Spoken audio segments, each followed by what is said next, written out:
Sarah Chen had been teaching swimming for 18 years without a single drowning incident, until the day she became one. It happened at Riverside Community Pool on a Tuesday afternoon in March. Sarah was running her advanced adult class, 5 regulars she'd been working with for months.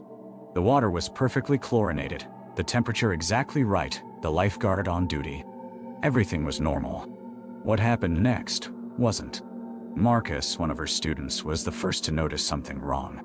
He said later that Sarah had simply stopped. Not stopped moving. Stopped existing in the way things normally exist. He described it like watching someone flicker on a television screen. There and not there, like a glitching video. One moment she was demonstrating the freestyle stroke. The next moment she was underwater. But not drowning. Not struggling.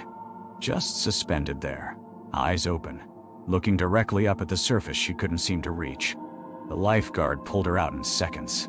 CPR started immediately. The ambulance arrived in 8 minutes. But here's what the medical examiner couldn't explain. Sarah's lungs contained no water. Her body showed no signs of drowning. No hypoxia markers. No oxygen deprivation in her tissues. Her heart had simply stopped. For no reason. In a body that should have been breathing air the entire time. The toxicology came back clean. No drugs, no alcohol, no poisons. The autopsy showed a completely healthy woman. 34 years old, excellent cardiovascular condition, no underlying heart conditions. Her last meal had been eaten 6 hours prior. Nothing unusual. Nothing that could kill you. But that's not the strangest part. After Sarah's death, the pool closed for 2 weeks for investigation and deep cleaning. When they reopened, something changed. The water temperature became impossible to regulate. It would drop 30 degrees in minutes, then spike back up. The chlorine levels fluctuated wildly despite constant monitoring. And the lifeguards started reporting something else. They could see a figure beneath the surface on the deck cameras, standing at the bottom of the pool. Always in the same spot, always facing upward. When they drained the pool to investigate, there was nothing there. No body, no obstruction, nothing. But when they refilled it and reopened, the figure returned within hours. Then other instructors started calling in sick. One by one, the swimming teachers at Riverside stopped showing up. When they were contacted, most of them gave vague reasons. Back pain, family issues, a general uneasiness they couldn't describe. But the last instructor, a woman named Janet, who'd worked there for 6 years, was more specific. She said she saw Sarah in the water during her classes. Not swimming, not moving, just standing there underwater looking at her. Janet quit that same day. The pool remained open for another month before the final incident. A child, a 7-year-old girl in the beginner class, went underwater during a drill. When she came back up, her mother said something was wrong with her eyes. They were too wide, too aware. She was coughing up water, but she was also smiling. She kept repeating one phrase, "She's still looking up." The child was hospitalized with aspiration pneumonia, but the doctor said she should have drowned. The amount of water in her lungs at her age should have been fatal. Yet, she lived. Though her parents said she was never quite the same after that. She developed an irrational fear of any body of water, and sometimes at night, they'd hear her whispering toward her bedroom window. She wants someone to go down with her. Riverside Community Pool closed permanently 2 months after Sarah's death. It's been sealed for 3 years now. The building still stands, the water inside undisturbed, chlorine still being pumped in by an automated system nobody's bothered to shut down. Last year, a teenager broke into the sealed pool for a dare. He swam a few laps, according to his friends who waited outside. When he came out of the water, he was hypothermic. His body temperature had dropped to 89 degrees in 15-degree ambient air, in indoor water that was being heated to 80 degrees. The doctors had no explanation. Neither did the teenager. He only said the water felt like ice, and that something had touched his ankle while he swam. He hasn't been back to school since. His parents report that he sits by the window at night, staring toward the direction of Riverside, and whispers to someone they can't see. Sarah Chen taught her last class on a Tuesday, but something suggests she never really left that pool, and something suggests she's still waiting for her students to come back. Dr. Sarah Chen loved animals more than people. That's probably why she never noticed the pattern until it was too late. The Riverside Animal Clinic had been her life for 15 years. She knew every pet owner by name, every cat's quirk, every dog's personality. But in the fall of 2019, something changed. It started with Mrs. Patterson's golden retriever. Routine checkup. Nothing remarkable. The dog was 7 years old, slightly overweight, needed dental cleaning. Sarah examined him thoroughly. All vitals normal. She scheduled the cleaning for the following week. Mrs. Patterson brought Duke in on a Tuesday morning. Standard procedure. Sarah anesthetized him, cleaned his teeth, sent him home by noon. Duke seemed fine. Happy, even. He was dead by Wednesday. Heart failure, the emergency vet said. But Duke had no heart condition. Sarah checked her notes 3 times. Completely healthy. She attended the funeral. Yes, a pet funeral. Mrs. Patterson was devastated. Sarah was confused. 2 weeks later, a cat came in. Whiskers. 14 years old, kidney issues, but stable on medication. Sarah prescribed a refill. The owner picked up the cat Thursday afternoon. It died Friday night. Kidney failure, the emergency clinic reported. But Sarah's blood work showed the kidneys were responding to treatment. Then came the rabbits, a breeding pair, both perfectly healthy. Sarah gave them their vaccines. Both were dead within 72 hours. No explanation in necropsy. By December, Sarah had lost count. 17 animals, all examined in her clinic. All dead within days of leaving. All from different causes. All medically inexplicable. She started keeping a separate ledger. Not the official clinic records, a personal one. The pattern she was documenting didn't make sense, and she knew how it would sound. The other veterinarians thought she was paranoid. The clinic owner suggested she was just remembering the sad cases more vividly. But Sarah knew better. She ran the numbers. In 15 years, she'd never had more than 2 unexpected deaths per month. Now she was averaging 5. On January 15th, 2020, a woman brought in her parrot. A beautiful macaw, easily 40 years old, and showing no signs of illness. The owner just wanted a wellness check. Sarah examined the bird carefully. Perfect health. She gave it the all clear. The bird had a seizure that night and never recovered. That's when Sarah decided to review the security footage. The clinic had cameras in every examination room. Standard insurance requirement. She watched herself working.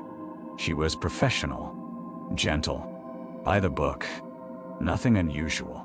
But there was something she couldn't explain. In every video, right after she finished examining each animal, her shadow on the wall would linger for exactly 3 seconds after she'd moved away.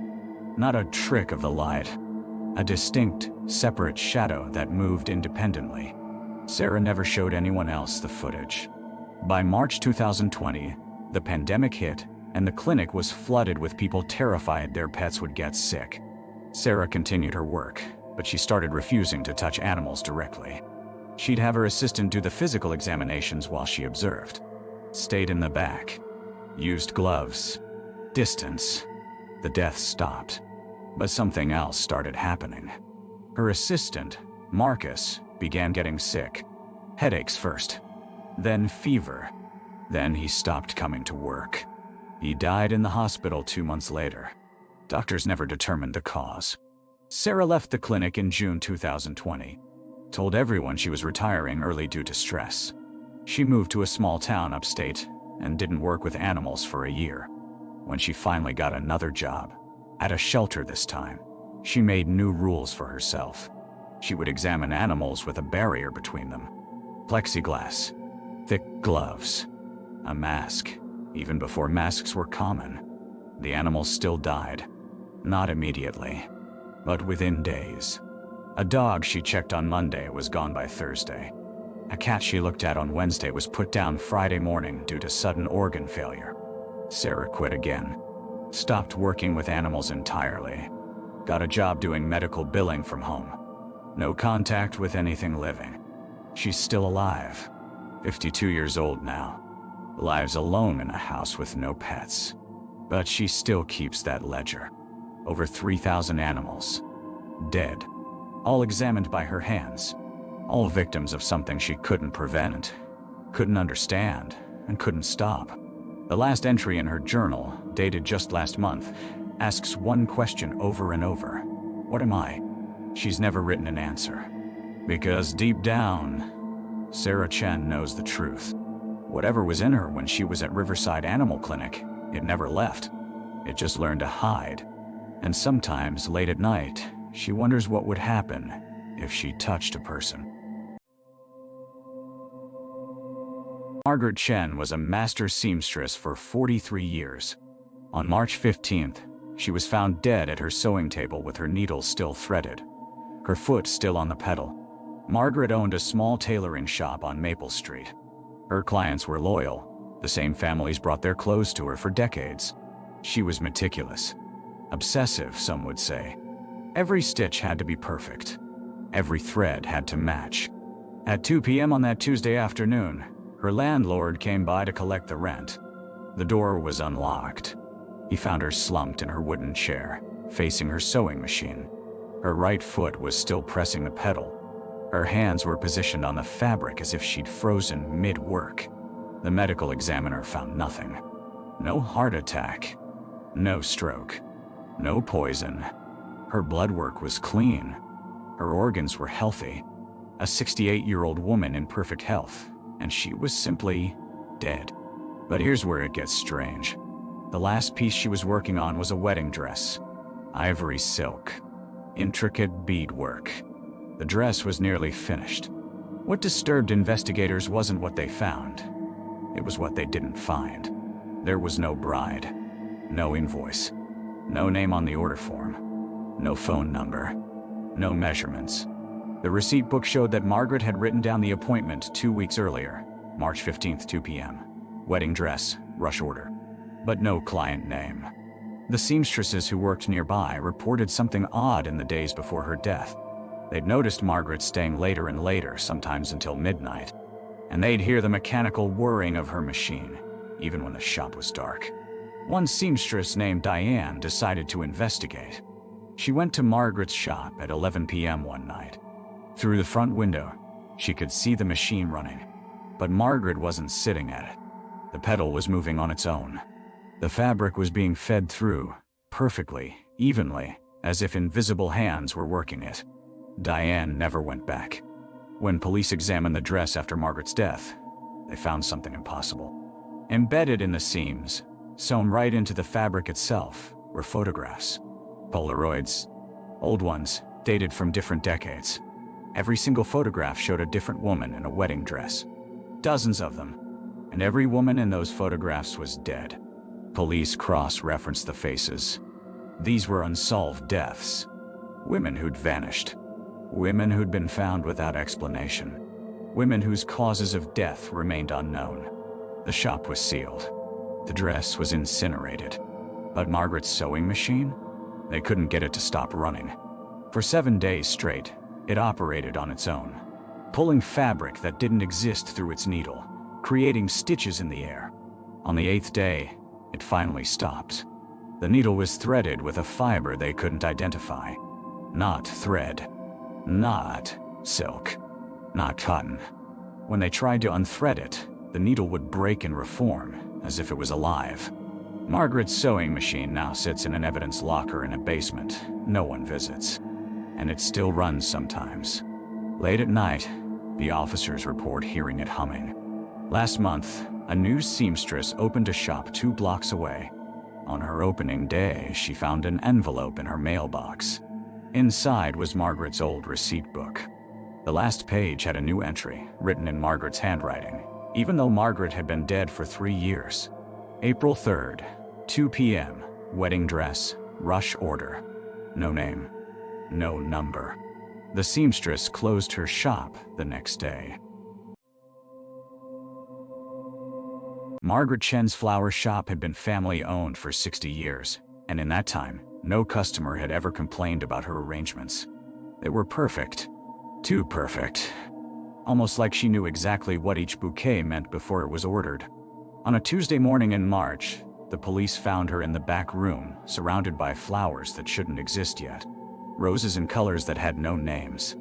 Lilies that smelled like copper and rain. Orchids arranged in patterns that made your eyes hurt if you looked too long. But here's what got to the detectives. Every single arrangement was labeled with a name, a date, a cause of death. The first bundle was for James Hartley, marked for June 12th. Heart attack during his morning jog. 3 months later, James collapsed exactly as predicted. The second was for a girl named Sophia who worked at the pharmacy next door. October 3rd. Car accident on the highway. She died in a 17-car pileup, right on schedule. 47 arrangements were found that morning. 47 names. 47 death dates. All meticulously recorded in Margaret's careful handwriting. But Margaret herself? She was the mystery. The medical examiner couldn't determine a cause of death. There were no signs of poison, no trauma, no disease. Her heart had simply stopped. No warning. No reason. The strange part was the arrangement around her body. Flowers she'd assembled hours before she died, according to the florist who'd seen her at dawn. The label on it read, Margaret Chen, March 18th, cause of death, unknown. It was her handwriting. Her flowers. Her death, predicted by herself. The police wanted answers, but Margaret's apartment revealed nothing. No journals. No research. No evidence of obsession or mental illness. Just a woman who somehow knew how people would die and arranged flowers to commemorate them. Some detectives theorized she'd poisoned them all, but toxicology proved negative on every victim. Others suggested she was a serial killer with an impossible method of murder. But the one thing nobody could explain was this. The last arrangement she made, the one she died surrounded by, was dated exactly 3 hours before her death. How did she know when she was going to die? And more importantly, how did she know the cause would be listed as unknown? Because as it turned out, Margaret had been correct. 8 months later, the medical examiner's office accidentally deleted her full autopsy report in a server malfunction. They never recovered it. No one knows what killed Margaret Chen. And sometimes, in the quiet moments, detectives still wonder if she knew that too. The flower shop closed after her death. Her son tried to run it for a few weeks, but he started seeing patterns in the remaining flowers. Arrangements his mother had been preparing for people still alive. People whose death dates were marked on cards that had somehow survived in the back room, hidden behind boxes of stems and petals. He burned everything and never spoke about it again. Some mysteries don't get solved. Some flowers just bloom in the dark, waiting to be picked.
Margaret Chen had been the head librarian at Ashford Public Library for 32 years.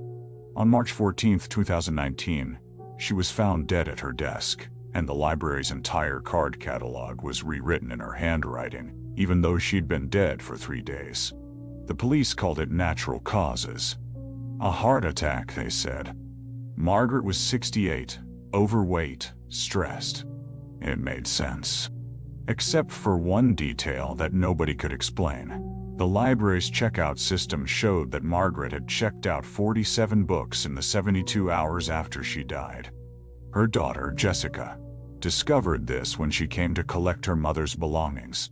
She found Margaret's librarian card sitting on the desk, spine up like a bookmark. The back was covered in notes in Margaret's precise handwriting. Lists of names, dates, call numbers. All books that had been checked out after the autopsy. Jessica pulled the security footage. The cameras showed an empty library. No one entered. No one left. Yet, the checkout scanner beeped 4 times a day. Early morning, noon, evening, and midnight, like clockwork. Always the same visitor. Always Margaret's card. When Jessica checked which books had been borrowed, she found something that made her blood freeze.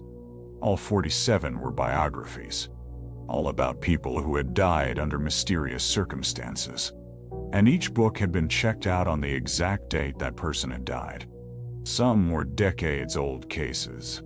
Some were from that very week. She brought this to the police. They went to the library to investigate. When they arrived, they found Margaret's card had checked out one more book.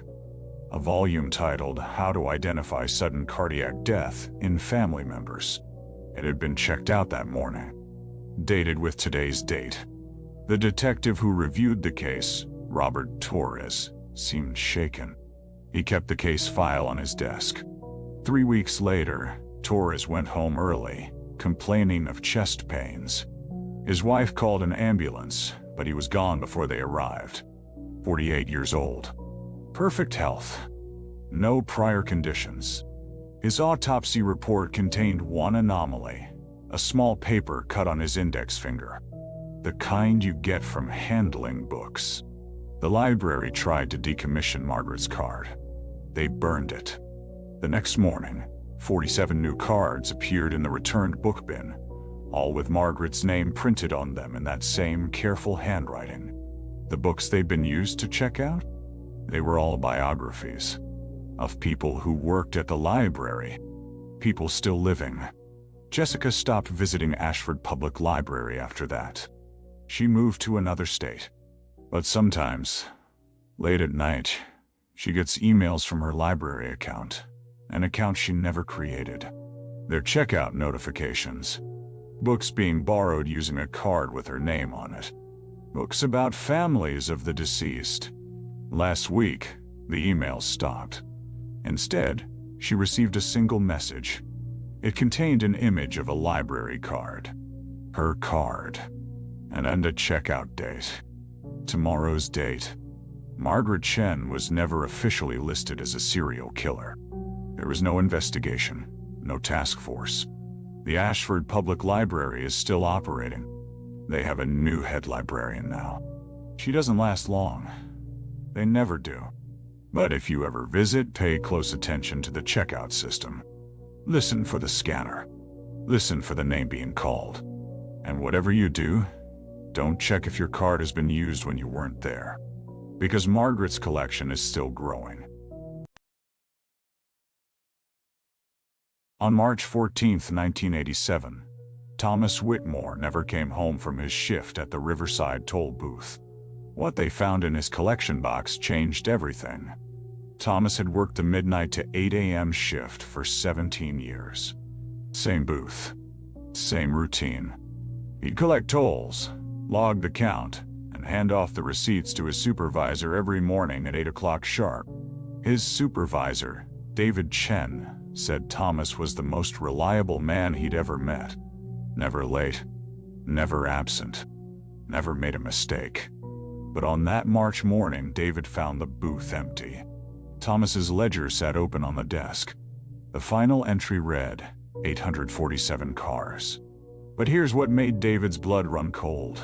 The receipts added up to 846 transactions. One car was logged but never accounted for.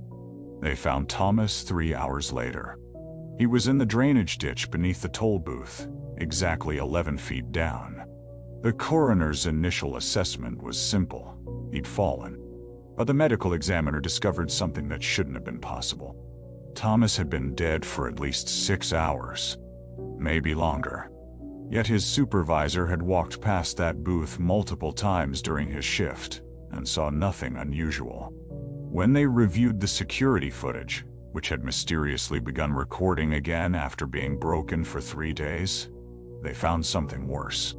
The tape showed Thomas collecting tolls normally until 5:47 a.m. Then the footage jumped. When it resumed at 6:02 a.m., Thomas was gone. The 15-minute gap was completely black. But the toll counter kept running. During those missing 15 minutes, according to the machine itself, exactly one additional car passed through. The booth's mechanical counter advanced by 1. No photograph. No license plate. No description. Just a ghost transaction. The police investigation went nowhere. Thomas had no enemies. No debts. No reason to disappear. The single unaccounted car was never identified. Over the next 5 years, they interviewed hundreds of drivers who used that toll booth during that time period. None reported anything unusual. None could explain the missing transaction. Then the deaths started. David Chen was the first. 6 months after discovering Thomas, he suffered a massive cardiac event. He was 39 years old and in perfect health. His autopsy revealed nothing. The coroner called it spontaneous heart failure. When they found his personal journal, the last entry, dated the night before his death, simply read, "The count is wrong. The count will always be wrong. I know how many cars pass through."